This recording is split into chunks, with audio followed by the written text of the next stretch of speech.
Hey planting peeps, welcome or welcome back to Nisha's Plants. My name is Kanisha, also known as Nish. I assume you're here because you want to know about all things plants. If that's the case, hit that bell button and subscribe. For those of you who watched my previous video, you'll know what I'm about to say. For those of you that haven't gone and watched it, but I'll give you a highlight. Following my Insta poll, I asked if people prefer that I upload a Wednesday or move my YouTube upload videos to Sunday. And the results of the poll said move to Sunday. So that's what we're doing. This is the first of many Sunday uploads. So buckle in. With this being the first of many Sunday uploads, we're going to go back to basics and start with the foundation of all plant life. So soil, substrate. If you've not guessed or read the title, we're basically going to be talking about and going through my aroid mix. Now, just to note, when I say my aroid mix, I use this for my philodendron, I use it for my alocasia, I use it for my monstera, and some other like more common houseplants as well. However, I do not use this for my anthuriums. I have a completely different mix for them. If you'd like to know what that is, let me know in the comments and I can do that. Let's get into it. I basically need to create a fresh mix because I've got a couple plants that I need to pot up. So I'm going to change the angle of the camera so you can see more of what I'm doing on the table than myself. So see you at the end.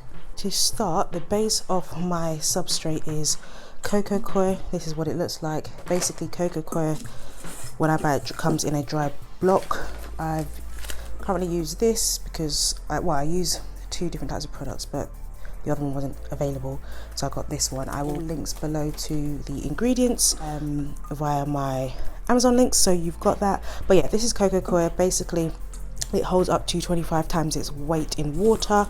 You basically just add water to it and you'll see that it starts to soak up the water and expand. So that's cocoa coir. I like it because it's a natural product. It's from the inner shell of a coconut. So as you can see, like the fibers and the strands. It doesn't have any nutrients. So when you do use it, you will need to add nutrients to it. But see, now it's absorbed that and you just kind of break it down. Might need to add a bit more water to it. You just keep adding water until it's all expanded and as dry or wet as you would like it. The second ingredient I use is cocoa husk, which basically is parts of the coconut just broken or chopped down into chips. I like using this again. It holds water, not too much, but just enough that they absorb. Now when I got them, they were in a dry compressed pack. This is the packet.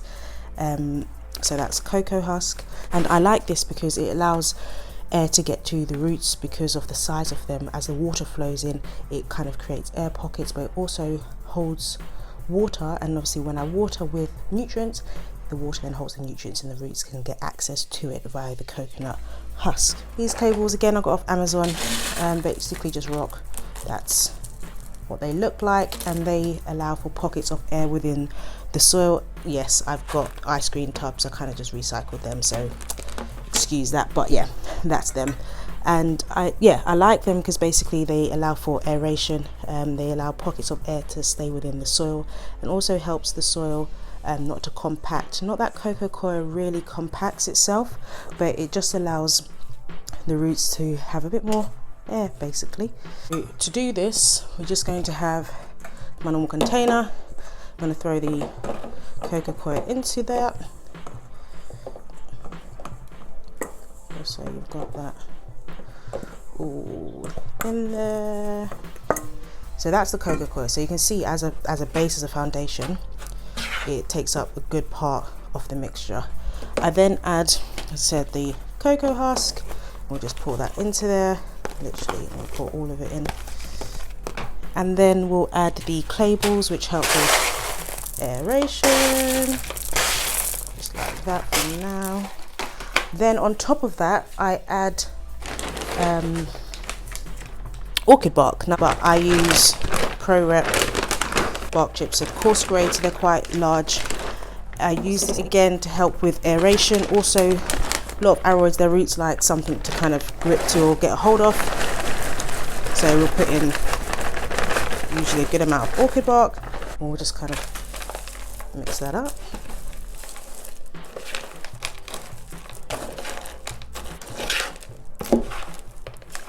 We'll add some more orchid bark in there. Basically the rest of the bag. So that's that. And then I also add horticultural charcoal, which isn't your usual charcoal. Now this, I've got basically the fine mix because I couldn't find any chunky mixes online or in any stores, but horticultural charcoal, basically it purifies the soil or the substrate, so it gets rid of toxins, so mold, odor, bacteria. So it's great to include that within your substrate if you can. Again, it's horticultural charcoal, not your normal charcoal. They're not the same. This is basically purified so that it can do the job that I've just described. If you can get chunky pieces, great, do so. If you can't, then whatever you can get a hold of is great. I will again put some links in the description below. Now, this is pretty much my mix. Now depending on the plants, I might add a bit more orchid bark or a bit more cocoa husk, depending again how much drainage I think the plants need, but this is generally kind of what my mix looks like. Now there's a few other things that I do add which I like, because I like to put kind of natural fertilizers in my soil. This isn't something you have to do, but I do use worm castings. This is the type that I use. Is basically worm poo. Again, I'll put the link down below. I will for all of these, but it's a natural fertilizer, and I just add that to the soil, again in proportion to the amount of the substrate. Another thing I will add is fish and bone. Again, another fertilizer. And one last thing I add is Epsom salt, sprinkle. And then again, mix that all up. And just mix. For other plants, sometimes, like I said, I'll add a bit more orchid bark or cocoa chips, which on occasions when I have done that, the soil has looked a bit more like this. So you can see it's less soil, more bark and chip pieces, but again it depends on the plant. And I'm just going to add this to it because it's basically the same thing but from a plant I previously done. And when the chips dry, this is what they look like. But obviously when you water the soil, they'll absorb the water and hold on to that water and any nutrients in the water. So it's great for the plants because they then always have a source that the roots can go to get water when they need it. And especially if the soil is kind of medium dry or not, see, you don't want it soaking wet, but it's not moist and it's going to the dry side, you know that there's pockets within the soil that they can get nutrients and water from, but also they've got pockets of air so that they can breathe.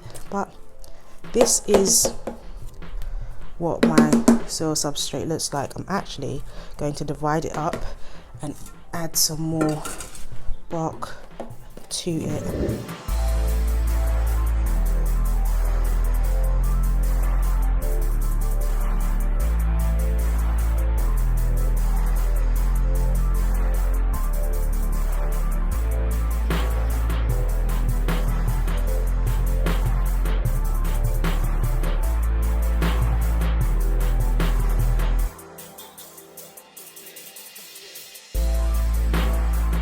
So that's my arid mix. I hope you found this informative and it was helpful. I will basically link everything down below in the description box if you're looking for anything or need to find anything. Do feel free to find me any questions about anything that you've seen today.